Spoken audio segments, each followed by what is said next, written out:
Namaste. Kashi Vishwanath temple is one of the most oldest pilgrimages of India. The word Kashi itself means the ray of light or concentration of cosmic light. So when we say word pilgrimage in Sanskrit, it means tirtha. So tirth has a very deep meaning, although in dictionary we just call it pilgrimage. But tirth means a crossing place or a bridge connecting heaven and earth, or it is a junction between worlds that touch and do not touch each other. So when people go to a pilgrimage in India, they say tirth karna, means they are going to do tirtha. They are not going to the tirtha, but they are not going to do tirtha. So how can somebody do tirtha? Because people have understood that when they are going to that place, their mind, their body, their subtle body is going to be connected to the superior world. Kashi Vishwanath temple, as I told you, is very important place, but we need to understand why it is so important. Kashi is associated with many spiritual sages. Even Buddha preached his first sermon. Parshavnatha, the 23rd Tirthankara of Jains, was born in this town. So, to understand about Kashi, we need to understand three basics first. That is Tantra, Mantra and Yantra. We fragment these words into two parts.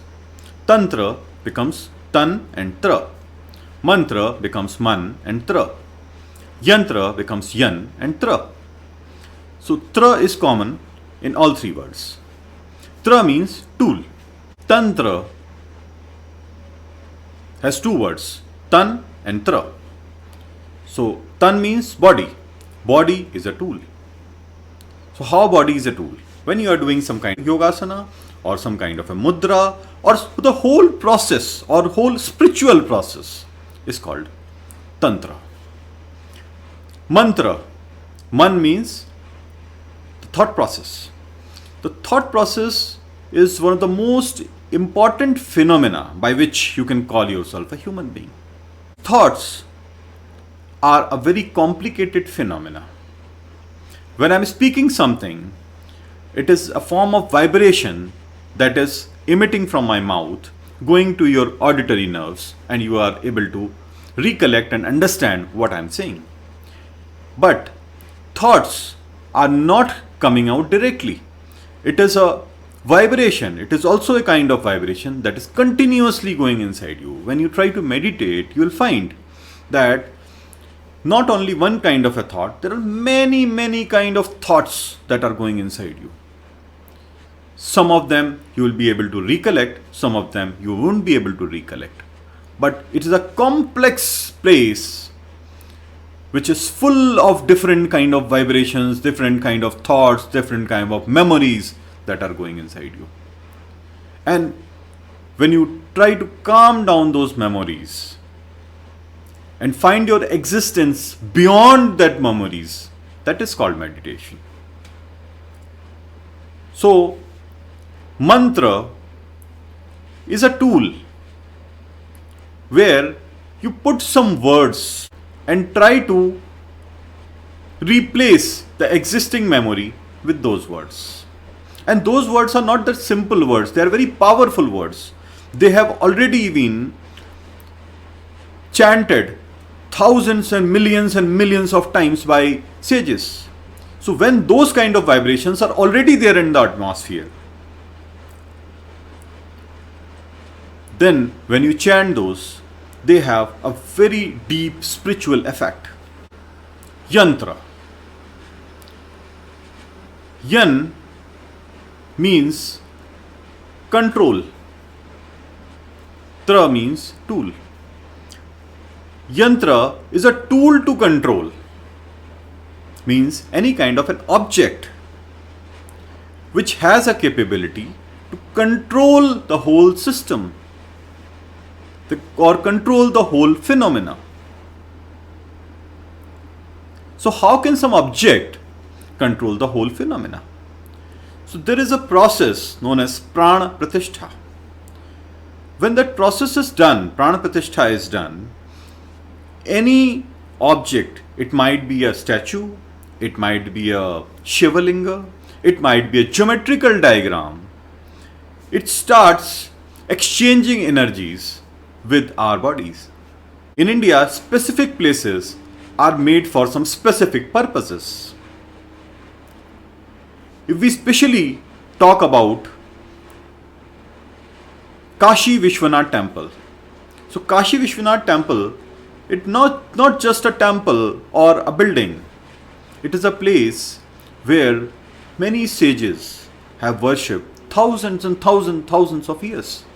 So when they were meditating in front of a Shivlinga, they were exchanging powers. Why were they doing it?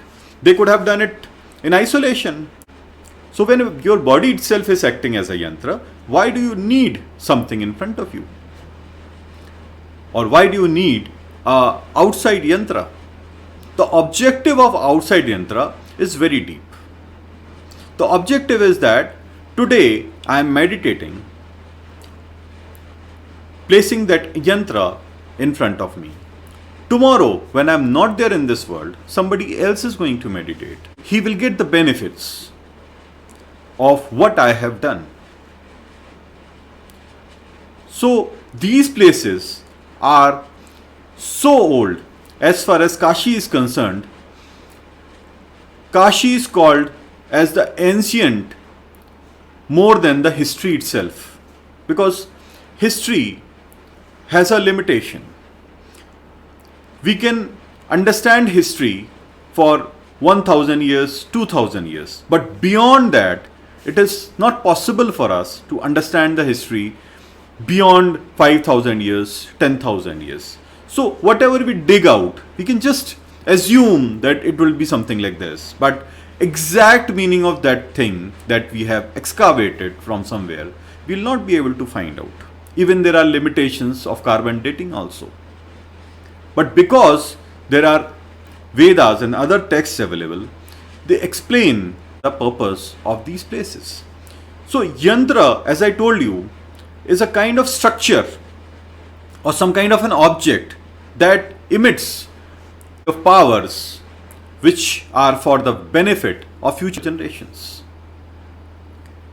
So who are the future generations? We are the future generations and our upcoming generations. So those objects, say for example a Shivlinga, that had been worshipped for thousands and thousands of years. How much power that Shivlinga has got. And somebody who is going to sit in front of the Shivlinga, he will be definitely getting the benefit out of it. Kashi is not just a Shivlinga. Kashi whole place itself is a vibrant place. It has got cosmic energy radiating in that area.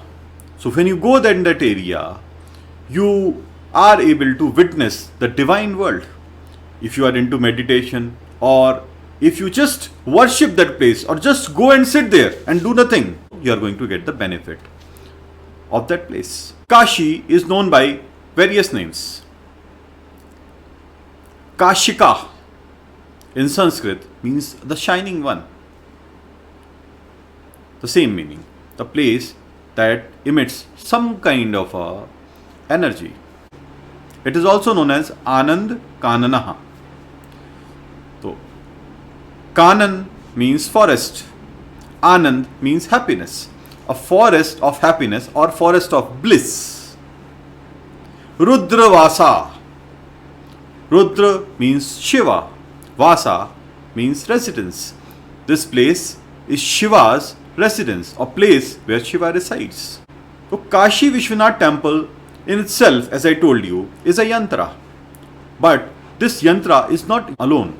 There are 12 Jyotirlingas.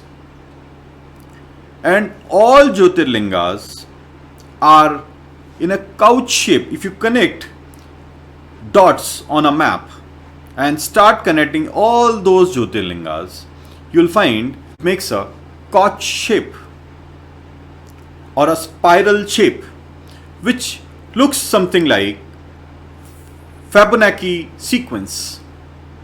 So, is it something that happened just like this, or somebody planned it?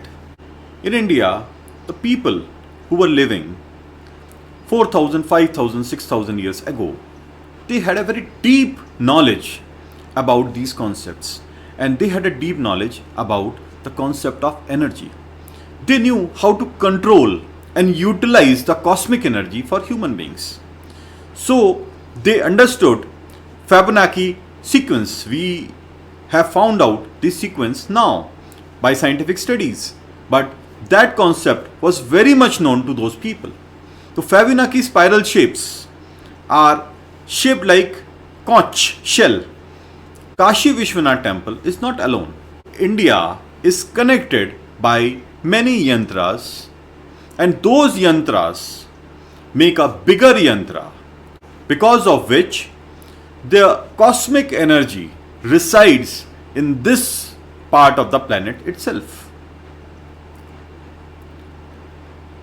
So now, when we try to re-establish, because in between some 200-300 years back, something happened that some people came in and tried to plunder those places without understanding the importance, because these places, these yantras are not specifically meant for any particular religion, or they are not meant for any particular sect.